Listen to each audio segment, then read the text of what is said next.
2004 से लेकर 2014 तक यूपीए सरकार के वक्त इतने घोटाले हुए कि उन घोटालों के नाम पर सारी ABCD ही खत्म हो गई। अंग्रेजी का शायद ही ऐसा कोई अल्फाबेट हो जिस पर यूपीए के टाइम पर घोटाला न हुआ हो।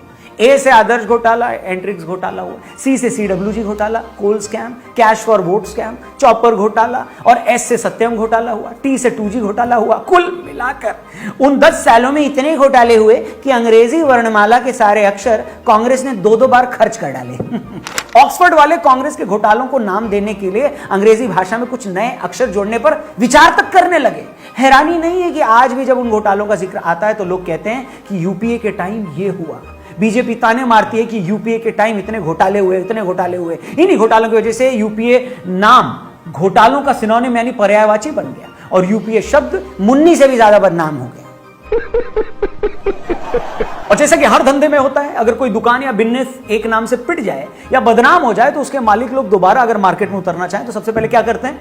नाम बदलते हैं। वो खुद की नए सिरे से ब्रांडिंग करना चाहते हैं क्योंकि पुराने नाम के साथ उनकी इमेज जुड़ी होती है, उस इमेज के साथ उस कंपनी की करतूतों की लंबी लिस्ट जुड़ी होती है। ठीक इसी वजह से कांग्रेस की लीडरशिप वाले अलायंस ने जब ये तय किया कि इस बार सभी पार्टियां मिलकर बीजेपी को टक्कर देंगी, एंटी बीजेपी वोट बंटने नहीं देंगी, तो उन्हें इस बात का भी अच्छे से एहसास था कि उन्हें अपनी रीब्रांडिंग करनी होगी। और रीब्रांडिंग की इस एक्सरसाइज में सबसे पहले आता है नाम। ये बड़ी अच्छी बात है।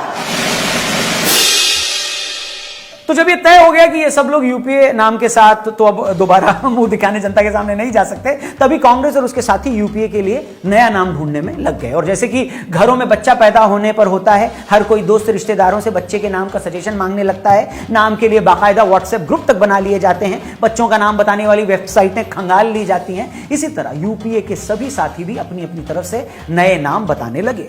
वामपंथियों ने कहा कि इसका नाम वी फॉर इंडिया रख दो, किसी ने कहा इसका नाम सेव इंडिया अलायंस रख दो। नीतीश बाबू का कहना था कि इसका नाम इंडिया मेन अलायंस रख दो। और इसके अलावा नए नाम के सुझाव की कुछ और पर्चियां भी खोली गई और आखिर में डिसाइड हुआ कि इस नए अलायंस का नाम INDIA इंडिया होगा, यानी Indian national developmental inclusive alliance. और जैसे ही ये नाम सोशल मीडिया पर आया तो भैया बवाल मच गया। बीजेपी सपोर्टर्स का ये नाम, उन लोग को ये नाम बिल्कुल पसंद नहीं आया और कांग्रेसी ये नाम सुनकर खुशी से गिद्दा डालने लगे। एक बार जब ये खबर फैली कि लोगों को इंडिया नाम अच्छा लग रहा है तो इसी इंडिया अलायंस में शामिल पार्टियों में इसका क्रेडिट लेने के लिए मारामारी मच गई।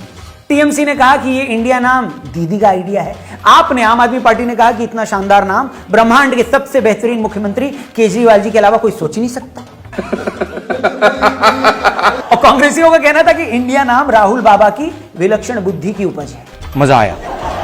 कुल मिलाकर नए नाम के क्रेडिट को लेकर इतना रायता फैला कि लोग सवाल करने लगे कि ये लोग नाम का क्रेडिट लेने के लिए इतने उतावले हो रहे हैं। अगर कल को अलायंस चुनाव जीत गया तो फिर उसका क्रेडिट लेने के लिए तो गैंगवार छिड़ जाएगी। वे अलायंस का नाम इंडिया रखते ही देश भर में इस पर बहस छिड़ गई। बहुत सारे लोगों का मानना है कि किसी भी पॉलिटिकल अलायंस को देश के नाम पर अपने अलायंस का नाम नहीं रखना चाहिए। तरफ तो बात ठीक है कि हाँ भाई, पॉलिटिकल अलायंस को कंट्री के नाम पर अपना नाम नहीं रखना चाहिए। वो इसलिए क्योंकि देश राजनीति से बहुत बड़ा होता है।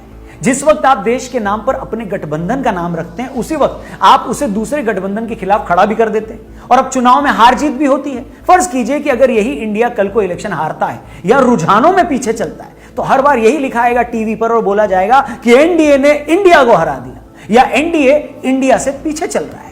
प्री पोल सर्वे से लेकर इलेक्शन रिजल्ट तक यही बातें बार बार दोहराई जाएंगी। एक वक्त के लिए राजनीति अगर साइड में रख दीजिए और खुद से ये पूछिए कि क्या आप किसी भी सूरत में टीवी पर ये लाइन सुनना चाहेंगे कि इंडिया हार गया, इंडिया पीछे चल रहा है? क्या आप अखबारों में हेडलाइन पढ़ना चाहेंगे कि इंडिया की हार हो गई? नहीं ना, बिल्कुल नहीं। भले ही हमें क्यों ना ये पता हो कि एक पॉलिटिकल अलायंस है, फिर भी हम इंडिया हार गई या हार सकती है ऐसा कुछ हम नहीं सुनना चाहेंगे। कांग्रेस के अलायंस में केजरीवाल से लेकर नीतीश कुमार और ममता दीदी से लेकर अखिलेश यादव और शरद पवार जैसे बड़े बड़े नेता हैं। कांग्रेस जैसी इतनी पुरानी पार्टी है, मगर सवाल ये है कि ये लोग आपस में कोऑर्डिनेट कैसे करेंगे?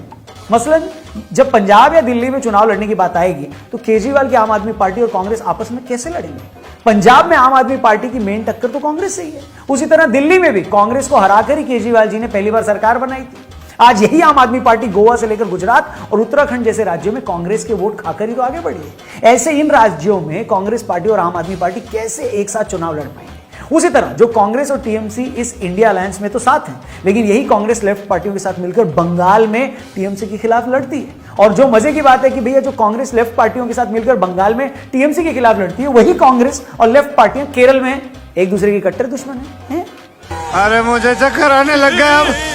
वेल, ये तो हमने 2-4 राज्यों की बात की है। ऐसी प्रॉब्लम इस अलायंस के साथ लगभग हर स्टेट में आ सकती है। और बड़ी बात यह है, ध्यान से सुनिएगा, कि पॉलिटिक्स में जहां एक पॉलिटिकल पार्टी इलेक्शन के टाइम टिकट बांटते वक्त अपनी ही पार्टी के अंदर की बगावत को नहीं संभाल पाती, अपने ही नेताओं की लड़ाइयां नहीं निपटा पाती, ऐसे में इतनी सारी पॉलिटिकल पार्टियां जब मिलकर इंडिया अलायंस में इलेक्शन लड़ेंगी तो फिर कितना रायता फैलेगा और कितना बवाल होगा, अंदाजा नहीं लगाया जा सकता। टीएमसी वालों का माने तो भैया ममता दीदी से ज्यादा योग्य कोई है ही नहीं, और केजरीवाल जी तो कुतुबुद्दीन ऐबक के टाइम से खुद को पीएम पद का दावेदार मान रहे हैं।